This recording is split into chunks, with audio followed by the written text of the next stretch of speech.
자, 여러분 안녕하세요. 2023학년도 4월 경기도청 경북연합학력평가 생활관리 해설을 맡은 새로운고등학교 하유린이라고 합니다. 자, 이번에 생활과윤리 시험 문제를 선생님도 풀어보면서 느꼈던 점이 작년보다 조금 어렵게 나온 느낌이 있더라고요. 여러분들이 조금 평소에 듣지 못했던 좀 생소한 개념도 많이 있고, 자주 익숙하게 봤던 선지인데도 불구하고 다른 표현을 써가지고 여러분들 많이 헷갈리게 한 좀 문항들이 좀 많았던 것 같아요. 그래서 여러분들이 이제 좀 성적을 보고 많이 좌절을 할 것 같은데, 그래도 아직 5월 달이고 여러분들에게 아직은 시간이 좀 더 있기 때문에 여러분들이 좀 많이 헷갈리고 틀렸던 개념들을 조금 다시 복습하면서 이 수능에 대비한다면 수능에서 좋은 결과를 맞이할 수 있을 것 같다 생각하게 되었습니다. 그리고 이제 우리가 자주 나오던 문제를 보면은 좀 새로운 유형으로 숙제가 좀 많이 됐어요. 그런 부분들도 여러분들 좀 같이 분석을 좀 해야 될 것 같고요. 그리고 이번에 좀 특이점이 뭐냐면 선생님이 이제 오답률이나 이제 좀 정답률 이런 것좀 분석해 보니까 그동안 여러분들 많이 괴롭혀 왔던 교정정의나 교정정의 문제나 혹은 국가 사회계약 문제가 좀 쉽게 나왔고, 반대로 이제 좀 그동안 여러분 좀 가볍게 여겼던 과학기술 중립성 문제나 혹은 종교윤리 엘리아데의 문제 이런 것들은 조금 어렵게 나왔는데, 사실 이게 어렵게 나왔다기보다는 색다른 표현을 썼기 때문에 여러분들을 좀 헷갈리게 한 것 같아요. 자, 그리고 6단원에 등장하는 국제평화에서 칸트와 갈등이 나왔었는데 이 문제도 그렇게 막 오답률이 높진 않더라고요. 선생님이 이제 문제를 분석하면서 오답률이 제일 높았던 상위 6문제를 가져와 봤는데 교정정의랑 해외 원조 파트 그리고 국가의 문제가 빠져 있더라고요. 이 부분은 이게 선생님 개인적으로 생각해 본 결과 이것들은 여러분들이 그동안 많이 공부를 해왔고 그거에 대해서 많이 연습을 해왔고 많은 개념들을 공부했기 때문에 그 부분들이 어렵지 않은데, 반면에 좀 여러분들이 그동안 쉽게 놓쳤던 종교 엘리아드에 대한 종교 문제 아니면 과학기술 가치 중립성 문제 이런 것들이 이제 좀 표현을 다르게 하니까 여러분들이 많이 헷갈리고 많이 틀렸던 것 같아요. 그래서 오늘은 이제 그런 문제들을 다 복습하면서 여러분들이 다시는 이런 표현으로 여러분들이 헷갈리지 않고 문제를 틀리지 않을 수 있도록 한번 문제 풀이를 한번 해보도록 하겠습니다. 자, 먼저 첫 번째로 가져온 문제가 바로 시민 불복종이 3번 문제 바로 나와버렸죠. 3번 문제를 바로 분석해 볼 건데, 보면은 다음을 주장한 사상가의 입장만을 보기 위해서 있는 데를 고른 것은 이라고 하고 있습니다. 그 문제를 보면은 자, 시민 불복종은 헌법과 그리고 사회제도 일반을 규제하는 정의의 원칙들에 의해 지도되는 행위이다 라고 나와 있어요. 그러면 이 시민 불복종의 근거가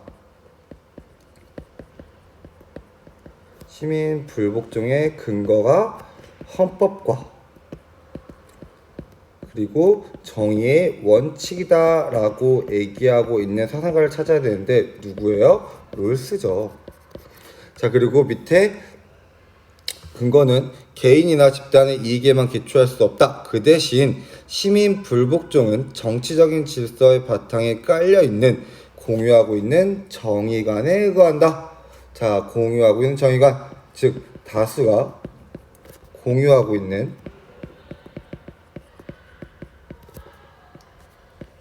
정의관을 말하는 겁니다. 이게 곧 뭐예요? 요거죠. 정의원칙. 우리가 원칙 상황에서 무지의 배를 쓰고 최소 수혜자에게 최대 이익을 보장하는 그 원칙에 따라 합의한 정의의 원칙이 바로 다수가 공유하고 있는 정의관이 되겠습니다. 그래서 여러분들이 이제 요거에 대해서 이제 이야기를 하자면 이제 선지를 바로 분석해 볼게요. 자, 기억. 시민 불복종은 다수자의 정의감에 호소하는 행위이다 라고 보고 있죠. 자, 이 다수자의 정의감은 우리가 다른 말로 요겁니다. 다수가 공유하고 있는 정의관. 그렇기 때문에 곧 정의의 원칙이 됩니다. 즉 시민 불복종은 정의의 원칙에 호소하는, 그러니까 우리가 어떠한 일부 법이 부정이에요. 일부 법이 부정의하기 때문에 이 부정의함을 정의의 원칙에 호소하면서 이거 정의롭지 않지 않냐, 이거 좀 차등의 원칙에 맞지 않냐, 이거 좀 평등한 자유의 원칙에 맞지 않냐, 이거 좀 공정한 기근의 원칙에 맞지 않냐, 그렇기 때문에 좀 부정해야 된다, 나는 이거를 지킬 수 없다 라고 말하는 게 바로 시민불복종이라고 롤스는 얘기했죠. 그렇기 때문에 기억은 맞는 선지가 됩니다. 두 번째, 니은. 시민불복종은 그 자체로 입헌 체제를 위협하는 행위이다. 자, 시민불복종은 오히려 입헌 체제를, 즉 우리나라가 지탱하고 있는 입헌 혹은 민주 체제를 위협하는 게 아니라 뭐 하는 거예요? 보호하는 겁니다. 즉 일부 법이 부정의해서 우리나라의 이 정의의 원칙에 어긋나서 이 입헌 체제를 위협하기 때문에 하는 게 시민불복종이지, 시민불복종이 입헌 체제를 위협하는 게 아니라는 거죠.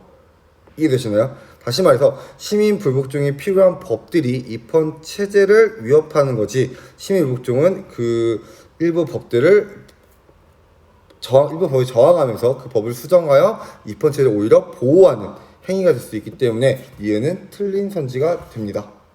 이해됐나요? 자, 틱은 헌법을 규제하는, 즉 헌법을 규제하는, 헌법을 만드는 이 헌법과 정의의 원칙은 불복종의 근거입니다. 위에 써놨죠. 불복종의 근거가 되기 때문에 이 불복종의 근거에 대해서는 불복종을 할 수 있어요, 없어요? 복종할 수가 없어요. 이 불복종의 근거가 되는 정의의 원칙과 헌법에 대해서는 이 불복종 대상에서 제외가 된다고 봐야 됩니다. 그럼 어떤 법에 대해서 우리가 불복종을 해야 되냐? 헌법이 아닌 일부 법, 다른 법, 헌법에 대한, 헌법과 정의의 원칙이 아닌 일부 법에 대해서 우리가 불복종을 할 수 있는 거지, 그 정의 원칙으로 만들어진 헌법이나 정의 원칙에 대해서는 불복종을 할 수 없다는 게 롤스의 입장이었죠. 자, 좋아요. 1. 종교적 교설은 시민 불복종을 정당화하는 근거가 될 수 있다. 자, 종교적 교설이란 뭐냐? 뭐 예를 들어 꾸란 혹은 뭐 성서, 여기에 나온 대로 나는 뭐 예를 들어 예수님의 말에 따라서, 아니면 코란의 말에 따라서, 아니면 부처님의 말에 따라서 이 법을 지킬 수가 없다 라고 한다면 정당한 거 될 수 있느냐? 될 수가 없다는 게 맞죠. 왜냐면 다수가 공유하는 이 정당한 근거가 바로 뭐였어요? 요거 있죠. 요거 정의원칙. 이건 뭐였어요? 바로 요겁니다. 다수가 공유하고 있는 정의관. 그렇기 때문에 종교적 교설을 다수가 믿을 수는 있죠. 하지만 다수가 공유하고 있는 정의관이 아니기 때문에 이 종교적 교설은 시민불복종의 근거가 될 수 없습니다. 그렇기 때문에 리을은 틀린 말. 답은 기억 디귿이겠네요. 답은 2번이었죠. 어떻게 잘 풀었나요? 조금 난이도가 있었지만 여러분들이 막 그렇게 어렵게 문제를 접근할 정도의 문제는 아니었습니다. 그쵸? 자, 그러면 넘어와서 이제 6번 문제를 보도록 할게요. 자, 6번 문제. 6번 문제에 아까 선생님이 말했던 여러분들이 그동안 방심하고 놓쳤던 내용이지만 난이도가 있는, 조금 그 개념을 써가지고 여러분들을 혼란을 주었던 문제고요. 이 문제가 무려 오답률이 55.7%나 됩니다. 거의 절반 가까이 틀렸다는 거죠. 자, 그럼 볼게요. 자, 제시문을 좀 분석하자면 탈은폐 방식으로 물질칠까요? 탈은폐 방식에 완전히 제압된 현대 기술은 자연에게 에너지를 내놓으라고 닥달한다. 자, 이 닥달한다는 표현 대신에 뭐 강요한다라는 표현을 써도 됩니다. 요구한다, 뭐 강요 다 돼요. 그리하여 자연은 현대 기술에 의해 쓸모 있는 부품으로 환원된다. 자연은 환원된다. 인간은 현대 기술로부터 자연에 숨겨진 있는 에너지를 채굴하여 변형시키고 저장하라는 자발적인 요청을 받고 있으며, 그렇게 주문한 대로 행동하여 현대 기술의 근원적인 부품을 전락한다. 이 말을 바꾸면 인간은 현대 기술의 근원적인 부품으로 전락한다 라고 요약하면 됩니다. 인간은 현대 기술로부터 기술의 근원적인 부품을 전락한다, 이렇게 이해하시면 되고요. 인간이 현대 기술에 종속해야 기술에 대한 숙고해야 된다. 숙고를 얘기하고 있죠. 자, 그럼 이 탈은폐가 무슨 말이냐? 탈은폐, 은폐됐던 거를 탈피한다, 이런 뜻으로, 즉 감춰져 있는 것들을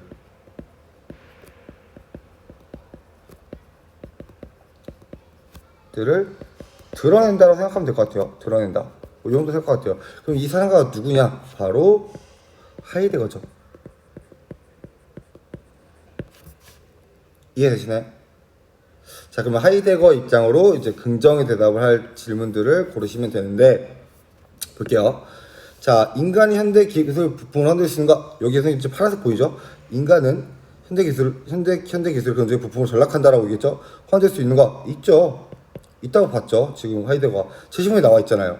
인간이 이렇게 기술에 대해서 숙고하지 않고 막무가내로 자연에게 에너지를 내놓으려 한다면 언젠가 인간도 현대 기술의 근원적인 부품으로 전락하게 된다라고 말하고 있기 때문에 긍정입니다. 자, 니은 인간은 현대 기술의 영향력으로부터 자유로운가? 자, 여기 보면 숙고해야 한다고 했습니다. 우리가 기술을 막 이렇게 막무가내로 막 자연 안에 있는 에너지를 채굴할 게 아니라 이 기술을 어떻게 쓸 것인지 심사숙고를 하라고 하고 있어요. 그럼 자유로운가? 자유롭지 않다는 거죠. 부정하겠죠. 자유롭지 않기 때문에 숙고를 해야 되고, 자유롭게 되면은 그냥 인간이 기술을 막 써도 되는 거야. 근데 인간이 기술을 막 쓰게 되면은 인간은 기술의 부품으로 전락하기 때문에 어떻게 해야 돼? 숙고하라고 얘기했습니다. 그럼 자유롭지가 않은 겁니다. 자, 디귿. 현대 기술은 인간이 성찰해야 할 가치 판단인가? 자, 여기 숙고한다 했어요. 자, 숙고한다는 뭐야? 생각하겠다는 겁니다. 어떤 생각을 하겠다는 거야? 이 기술이 미안해. 잠시만요. 좀 기다려. 이게 패드가 좀 너무 좋아서 지금 아주 넘어가네요.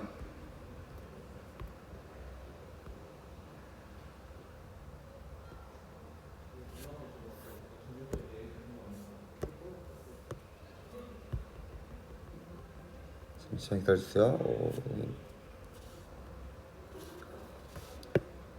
자, 이 숙고해야 한다고 했으니까 숙고한다. 즉, 뭘 숙고해요? 이 기술이 과연 우리한테 좋은지 나쁜지를 숙고하거나, 혹은 옳고 그른지를 숙고해야 한다는 게 바로 이 사상가의 주장입니다. 이해되시나요? 자, 그러면 이 좋고 나쁨, 옳고 그름을 판단하는 게 뭐예요? 바로 가치 판단이라고 합니다. 뭐가 좋고 뭐가 싫으냐, 뭐가 옳고 뭐가 그러냐, 이게 가치 판단이죠. 그럼 숙고한다기 때문에 이 디귿도 긍정하겠습니다. 자, 그리고 탈은폐 방식에, 자, 현대 기술은 에너지를 얻기 위해 자연을 감추는가? 자, 첫 문장에서 탈은폐가 나왔습니다. 감춰진 것을 드러낸다고 했어요. 근데 또 감추는 거니까 당연히 부정하겠죠. 그래서 여러분들이 아마 이 리을 선지 때문에 아마 기억 디귿 리을 4번을 선택할 친구 되게 많았을 거예요. 하지만 앞에 나와 있어요. 탈은폐 방식에, 즉 감춰져 있는 것을 드러낸다. 근데 현대 기술은 에너지를 얻기 자연을 탈은폐시키고 있죠. 여기서 이게 맞는 소리 들려면은 탈은폐라는 말이 들어가야 됩니다. 그렇기 때문에 답은 기억 디귿, 즉 2번입니다. 이해되시나요? 자, 이게 하이데거 입장인데 중립성을 인정한 입장이 맞아요. 근데 여러분들이 이 개념들, 은폐시킨다 이런 개념들에 대한 그 개념을 확실하게 알지 못하기 때문에 여러분들이 문제를 틀 수밖에 없었던 거죠. 이해되셨나요? 자, 좋아요. 그러면 넘어가도록 하겠습니다. 자, 이번에는 12번 문제 풀어보도록 하겠습니다. 자, 12번 문제는 일단 잠시만요. 12번 문제는 일단 오답률이 53.1%. 미안해요. 좀 들어갈게요. 글씨가 개판이네요. 53.1%가 됩니다. 또 많이 틀었던 문제죠. 근데 이게 난이도가 있는 이유가 바로 뭐예요? 분배정의 문제입니다. 분배정의. 자, 그러면 일단 갑과을이 누군지부터 볼게요. 재산 소유 민주주의가 실현된 국가는 부 및 자본 소유의 분산을 시도한다. 이것은 원초적 입장에서 채택된 정의의 두 원칙을 배경으로 한다. 딱 봐도 룰스네요. 자, 최소국가는 정당화될 수 있는 가장 포괄적인 국가다. 즉 최소국가야말로 우리 사회에 정당화될 수 있는 가장 포괄적인 국가다. 이보다 더 큰 국가는 개인의 권리를 침해한다. 어떤 권리를? 소유 권리를 침해한다. 따라서 국가는 시민들의 특정 선언을 강요하면 안 되고 바로 최소국가의 형태로 남아야 한다. 누구냐? 노직입니다. 자, 그럼 볼게요. 1번부터. 자, 재능과 동기가 유사하다면 성공의 전망도 유사해야 한다. 자, 이 말은 우리는 보통 수업 시간에 뭘로 배웠어요, 여러분들? 공정한 기회균등의 원칙으로 배웠습니다.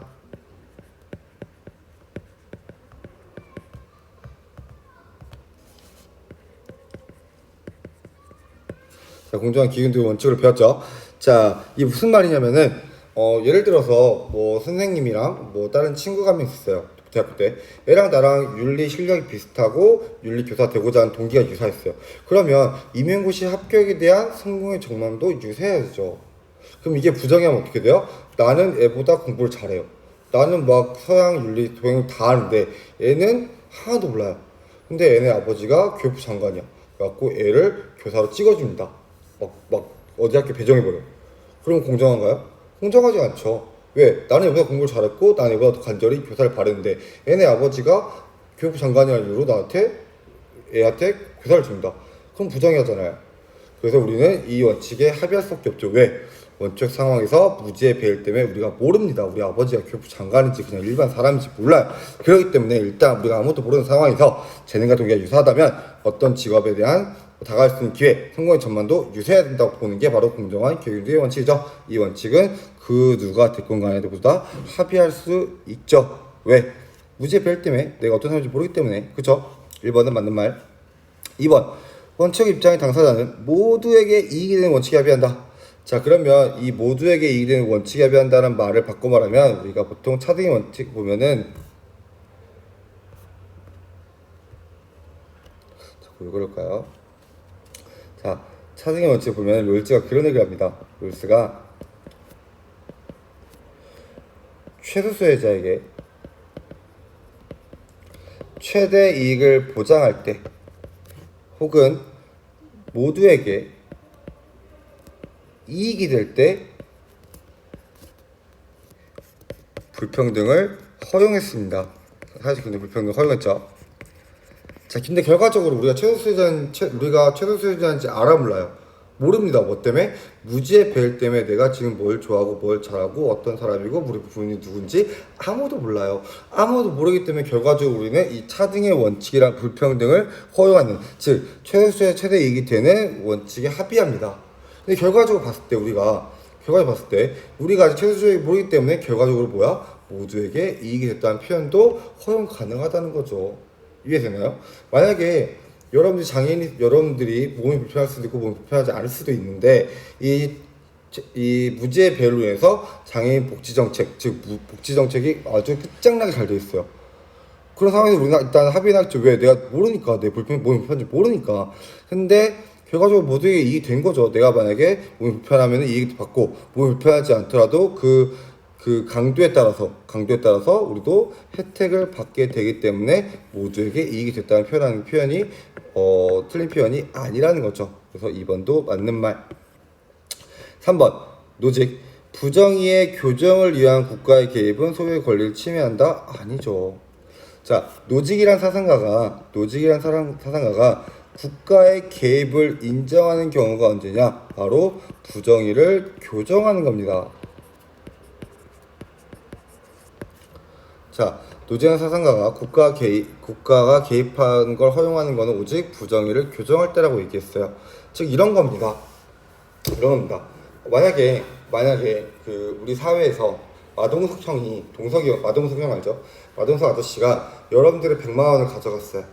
근데 여러분이 100만 원 그냥 가져간 건 당연히 부정이죠. 그래서 여러분들이 부정의를 그 100만 원 돌려받기 위해서 찾아갔어요. 동석이 형, 100만 원 돌려주세요. 제 거잖아요. 왜 말없이 그냥 가져가시면 어떡해요? 하니까 동석이 형이 놀러 와봐. 너 진실방으로. 이러면 여러분들 동석이 형 이길 수 있어요? 못 이기잖아요. 그러면은 누군가는 마동석 형에게 100만 원 다시 가져다가 여러분 돌려줘야 될 거야. 그걸 누가 해야 되냐? 바로 얘가 해야 돼. 국가가. 개인보다 힘이 센 국가가 군대를 투입하든 경찰을 투입하든 해서 마동석을 붙잡아서 100만을 뺏어서 다시 여러분들에게 돌려줘야 한다는 게 노직의 입장입니다. 이해되나요? 그렇기 때문에 침해하지 않아요. 이해되나요? 자, 두 번째, 로직. 사회에 유용한 정도를 기준으로 이루어진 분배는 부정하다. 자, 사회에 유용한 정도.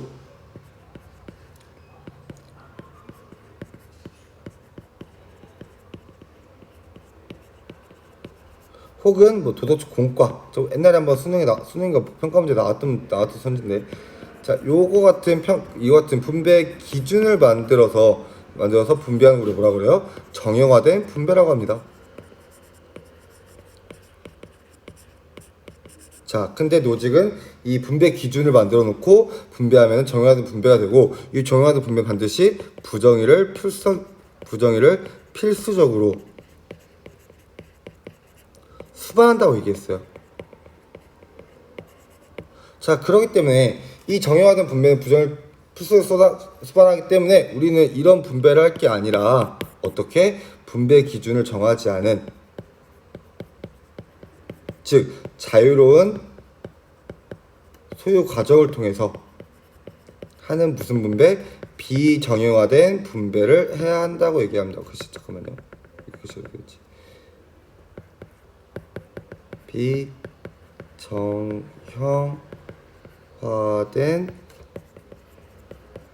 정의죠. 이해되시나요? 이해되나요? 그렇기 때문에 이 분배는 사용 유용한 정도, 즉 분배 기준을 정해서 이루어지는 분배는 정형화된 분배로서 필수적으로 부정의를 수반하기 때문에 부정하다고 봐도 됩니다. 그게 4번 맞는 말이에요. 자, 5번. 갑과 롤스와 노직은 국가는 재산에 대한 사적 소유권을 평등하게 보장한다. 맞죠? 롤스의 정의 1원칙이 뭐예요? 평등한 자유의 원칙에 사적 소유권, 기부 자유가 들어가게 되고요. 노직도 자유지상주의, 재산에 대한 사적 소유권 평등하게 보장해다 보기 때문에 5번도 맞는 말이 됩니다. 그래서 12번의 답은 3번이었습니다. 넘어갈게요. 13번. 이 13번은 생각보다 많이 틀더라고요. 이 13번 문제가 보니까 오답률이 무려 47.3%가 되네요. 생각보다 되게 굉장히 어려웠나봐요. 자, 그럼 바로 문제 풀어볼게요. 자, 일단 종교적인 인간이라는 말이 나오고, 여기 보면은 비종교적인 인간입니다. 종교적인 인간과 비종교적인 인간 누구예요? 엘리아드죠. 자, 엘리아드의 입장은 많이 나와 있어요. 수트에도 나와 있고 교재 나와 있기 때문에 여러분들이 따로 공부만 하면은 절대 틀리지 않을 사람인데, 여러분 항상 방심을 합니다. 엘리아드 쉽잖아. 야, 엘리아드 뭐 있어? 야, 그냥 대충 하면 돼. 공부를 안 해요. 그럼 틀리는 겁니다. 공부했으면 절대 안 틀리는 문제예요. 자, 볼게요. 종교적 인간은 세계 그 자체를 성으로 간주한다? 아니죠. 자체가 틀렸어요. 세계 엘리아드는 뭐라고 하냐? 세계는 성스러움이 현현될 수 있다고 얘기하죠. 발현될 수 있다고, 이런 표현도 맞아요. 자, 쉽게 얘기하면 무슨 말이냐? 세계 자체가 성스러운 게 아니라 이 세계 안에서 성스러운 현상과 어떠한 뭐 물건들, 돌이나 이런 것들의 성스러움이 발현될 수 있는 거지, 우리가 살고 있는 이 세계 그 자체가 성스러운 건 아니라는 겁니다. 이거 자주 나왔던 선지예요. 그래서 여기에 체크하지 않은 병과 무로 가야 됩니다. 자, 두 번째, 종교적인 인간에게 어떤 사물은 성현될 수 있다. 이 표현이 맞아요. 이 표현이 맞습니다. 어떤 사물은, 즉 뭐 돌이나 연필을 갑자기 이렇게 연필을 뭐 이렇게 필기를 하고 있는데 갑자기 어느 순간 연필이 종이에 박혀 섰어요. 이렇게 힘도 안 주고 가만히 서 있는 거야. 이건 뭐야? 성스러움이 발현된 거야. 뭐 종교의 계시가 있는 거야. 이해되나요? 그렇기 때문에 어떤 사물이 성이 될 수 있는 거지 그 자체를 성으로 보진 않았다는 겁니다. 자, 네 번째, 비종교적 인간은 종교의 속박에서 벗어날 때 자유롭다 믿는다. 이거는 맞는 말. 무슨 말이냐? 종이 치네요. 자, 무슨 말이냐? 비종교적 인간, 즉 일반적으로 우리가 보통 이 비종교적 인간은 선생님이 그냥 이렇게 얘기할게요. 과학으로 그런 종교 현상을 설명하려는 사람들, 이 과학자들은 종교의 속박에서 벗어날 때 자유롭다고 믿고 있습니다. 그래서 과학으로 모든 걸 설명하려고 하죠. 그래서 이 사람들은 이 과학으로 설명할 수 없는 부분이 나오면 막혀버리죠. 이해되나요? 하지만 이 비용기적 인간 대부분은 비록 익숙하지 못하도 여전히 종교적 행동하고 있다라고 합니다. 예를 들어 이런 거야. 이 과학자가 만약에 급등이 마려워요. 똥이 너무 급해. 화장실이 없네. 그럼 이 과학자도 뭐 화장실까지의 내가 갈 수 있는 거리와 나의 지금 이 관략근의 수축 운동을 계산해서 내가 몇 분 참을 수 있고 내가 저기까지 가는데 뭐 1분 30초 걸리니까 조금만 빨리 걸으면 충분히 버틸 수 있다 라고 생각해서 급동을 참나요? 아닙니다. 이런 생각 안 하고 뭔 생각이야? 하느님 제발, 신이시여 제발 한 번만, 살려주세요 한 번만, 부탁해요. 안 돼요 안 돼요 엄마 아빠 안 돼요 이렇게 얘기하죠. 이게 뭐야? 바로 요 말입니다. 요 말. 종교 행동하고 있죠. 누군가 빌고 있잖아. 안 된다고. 그 관략근의 수축과 이걸 계산하는 게 아니라 빌고 있는 거야. 살려달라고. 한번 부탁한다고. 그렇기 때문에 답은 5번 무가 되겠습니다. 알겠습니까? 좋습니다. 넘어갈게요. 이게 또 나왔네요. 환경윤리. 자, 이게 아마 이번 여러분들 그 4월 모의고사에서 여러분들을 가장 어렵게 했던 맞는 내용인 것 같아요. 실제로 이 문제에 대한 오답률은 무려 73.9%. 와, 맞은 사람이 18.1%밖에 안 되네요. 맞나요? 27.1, 26.1. 맞네, 27.1. 미안해요. 자, 26.1%가 정답률인데 이건 그냥 바로 볼게요. 하도 많이 풀어봤으니까. 무생물이나 동물에 대한 파괴는 인간의 의무와 대립된다. 인간의 의무와 맞지 않는다. 그런 행위는 인간의 도덕성을 촉진하는 인간의 안의 감정을 약화시키기 때문이다. 즉, 무생물의 동물에 대한 파괴하는 행동은 인간의 도덕성을 약화시키기 때문에 인간의 의무와 대립된다라고 보고 있어요. 누구예요? 칸트입니다. 미안해요. 칸트죠. 자, 두 번째, 인간은 고통과 즐거움을 느낄 수 있는 존재의 이익을 고려해야 된다. 느낄 수 있는 존재의 이익을 고려하래요. 고통과 즐거움, 쾌락과 고통을 느낄 수 있는 존재의 이익을 고려. 뭐야? 쾌유광승력 싱어잖아. 싱어예요. 자, 병, 모든 생명체는 각각 당시 고유의 선을 추구하는 유일한 개체이다. 이 개체를 우리가 뭐라 그래요? 목적, 무적, 삶의 중심에 있다. 자, 목적적 삶의 중심을 얘기하면 누굽니까? 바로 테일러입니다.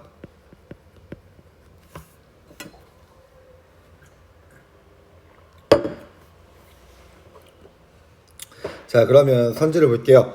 자, 먼저 인간에 대한 의무 외에 어떤 존재, 어떤 존재에 대한 의무라고 한다면 요 의무는 가질 수 없다라고 했어요. 자, 근데 여러분들 많이 배웠을 거예요. 칸트에게 직접적 의무와 간접적 의무가 있는데 이 간접적 의무의 대상이 동물과 무생물이다. 의무는 오직 인간이고. 근데 보세요. 이 간접적인 의무라는 게 아니라 간접적으로 의무라는 겁니다. 그래서 다시 말해서 이 직접적 의무에 간접적으로 들어가는 거기 때문에 사실 말해서 동물과 무생물은 의무의 대상이 아니에요. 그냥 간접적으로 인간의 도덕성을 위해서 우리가 보호해야 될 대상일 뿐 동물과 무생물이 의무의 대상이라면 무조건 틀린 말입니다. 이해되나요? 인간을 위해서 동물을 보호하는 거지 동물 그 자체를 위해서 의무를 갖는 건 아니기 때문에. 그래서 칸트 보면은 동물을 보호해야 한다고 해야지 동물에 대한 의무가 있다고 말하지 않아요. 여기 보면은 어떤 존재에 대한 의무라고 했어요. 이 존재는 누구겠어요? 당연히 인간이죠. 칸트는 인간주의니까. 그래서 인간에 대한 의무 외에 어떤 존재에 대한 의무를 가질 수 없다. 이거는 칸트만의 입장이 맞죠. 왜? 싱어는 동물도 의무가 된다고 했고요. 테일러는 동물을 포함한 생명을 가진 모든 생명들이 다 의무 대상이 되기 때문에 이 말은 칸트에만 들어가야 됩니다. 1번이 답이에요. 나머지 왜 틀린지 볼까요? 자, 도덕적 행위 주체. 도덕적으로 행위할 수 있는 사람은 우리가 행위 주체를 쉽게 말해서 뭐라 그래요? 인간이라고 합니다. 인간. 자, 인간이 아닌 존재도 도덕적 질을 지닐 수 있다. 싱어, 동물 지닐 수 있죠. 테일러, 생명 지닐 수 있죠. 그럼 어디 들어가야 돼? B가 아니라 D에 들어가겠죠. 여기. 자, 그 다음에 C. 감각 능력이 없는 개체들은 도덕적으로 고려될 필요가 없다. 감각 능력이 없는 개체. 싱어를 겨냥하고 한 말 같은데, 일단 테일러는 감각의 능력이 없더라도 생명이 있으면 도덕적으로 고려해야죠. 그렇기 때문에 팅어 틀리고요. 이 말은 감각 능력이 없는 개체, 즉 싱어한테 케어 감수 능력이 없는 개체도 도덕적으로 고려될 필요가 없다. 싱어한테 맞아요. 컨텐트 맞죠? 왜? 감각 능력은 일단 인간을 전제하기 때문에 그러니까 감각 능력이 없는 개체들, 일단 인간은 감각 능력이 있죠. 그렇기 때문에 감각 능력이 없는 개체들, 동물도 도덕적으로 그럴 필요가 없기 때문에 여기 들어가야 됩니다. C는. 이해되나요? 자, 그리고 4번 인간을 위한 자원을 동물을 활용하는 금지되어야 한다. 자, 이 말은 칸트 혹은 뭐 싱어 그리고 테일러 모두 반대합니다. 칸트도 그렇고요, 싱어도 그렇고 테일러도 그렇고요. 인간을 위한 자원으로 동물을 사용할 수 있다고 얘기합니다. 얘네들은 있다고 얘기해요. 인간을 위한 자원으로 동물을 활용할 수 있다라고 얘기합니다. 그러면 이 말은 누가 할 수 있냐? 바로 레건이라는 할 수 있죠. 레건도 모든 동물이 아니라 1살 이상의 삶의 주체인 포유류, 얘네는 자원을 활용하는 걸 금지한다고 레건 얘기했어요. 얘네는 아니죠. 빼야죠. 자, 도덕적 고려 대상이 아닌 존재는 어떤 가치 지닐 수 있다? 이거는 모두 다 틀려요. 왜냐? 지닐 수 있죠. 어떤 가치 지내요? 수단적 가치 지닐 수 있죠. 수단을 이용하는 가치. 그래서 이 문제의 답은 1번이었습니다. 이해되셨나요? 자, 그러면 마지막 문제를 향해서 가보도록 할게요. 자, 질서 정연한 사회가 나오네요. 회의 원조 파트죠.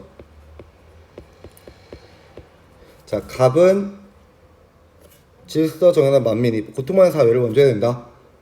고통받는 사회들이 자유적이거나 적극적인 기본 제도들을 가질 때까지 유효하다. 롤스입니다. 자, 우리는 절대 빈곤에 빠지는 사람을 원조해야 된다. 싱어죠. 자, 볼게요. 1번 기억. 롤스 인권 침해가 심각한 모든 국가는 원조 대상이 된다. 여기서 틀린 건 뭐예요? 모든. 선생님이 뭐라고 했어요? 생활을 위해서 모든, 결코, 뭐 절대, 또는 뭐뭐만, 또는 뭐뭐뿐, 이런 말 나오면 뭐라고 했어요? 의심부터라고 했어요. 왜? 함정일 가능성이 매우 높기 때문에 의심하라 했습니다. 자, 그럼 뭐가 틀렸냐? 예를 들어 인권 침해가 엄청 심각한 무법국가, 법이 아닌, 맨날 다른 나라를 침략하려고 호시탐탐 노리고 있으며 뭐만 하면 전쟁 일으키고 뭐만 사람 죽이고 뭐만 테러하고 이런 무법국가는 원조할 게 아니라 정의로운 전쟁을 선포해야 될 국가라고 무슨 얘기했어요. 그렇기 때문에 모든 국가가 원조의 대상이 아닙니다. 이해되나요? 그래서 기억 틀리고요. 니은 원조의 차단점을 설정하여 원조의 대상국의 정치적 자율성을 보장해야 된다. 자, 이거 무슨 말이냐? 원조 중단 지점을 설정해야 된다 라는 말인데, 맞죠? 그 사회가, 내가 지금 원조하고 있는 사회가 어느 정도 질서 잡히고 어느 정도 질서 정연 사회가 됐어요. 그러면 원조할 필요 없죠. 맞죠? 그렇기 때문에 이 말은 맞는 말. 자, 틱은 원조가 산출할 결과를 고려할 권세 대상을 정해야 한다. 싱어는 기본적으로 공리주의입니다. 그러면 나의 이 10,000원이 누군가에게 갔을 때 발생하는 최대 행복을 고려해야겠죠. 최대 행복을. 우리나라가 거지였을 때는 요만큼, 뭐 동남아에 있는 거지였을 때, 빈곤한 사람한테 줬을 때 이만큼, 뭐 아프리카에 빈곤한 사람한테 줬을 때 이만큼의 최대 행복을 발휘된다면 누구한테 기부해야 돼요? 얘한테 기부해야죠. 그렇기 때문에 결과를 고려해서 대상을 선정해야죠. 지금 맞죠? 답 나왔죠? 이건 틀립니다. 자, 원조는 국가 간 부해차를 줄이기 위해서 행해지는 윤리적 의무가 아니죠. 부해차를 줄이려고 하지 않습니다. 보세요. 롤스는 일단 부와 상관없어요. 그냥 그 국가가 질서 정연하지 않기 때문에 그 사회가 고통받기 때문에 우리가 원조하는 거고, 싱어 입장도 개인이든 국가든 어떤 대상에게 원조를 할 때 최대 행복을 고려해서 원조를 하는 거지, 국가 간의 부해차, 뭐 미국과 우리나라 부해차를 줄이려고 원조를 해? 아니잖아요. 절대 아니죠. 부의 평등은 추구하지 않아요. 틀린 말입니다. 4번에서 3번입니다. 자, 이렇게 해서 2023년도 4월 경기도 교육청 문제를 풀어봤는데요. 그렇게 어려운 문제도 있었지만 여러분들이 개념적인 그런 어휘력이 좀 부족해서 틀린 문제가 많았기 때문에 앞으로 공부할 때는 그런 개념들, 어휘력 좀 파악해서 다음 시험에는 좀 좋은 점수 받기를 바라겠습니다. 자, 여기까지입니다. 여기서 마치도록 하겠습니다. 감사합니다.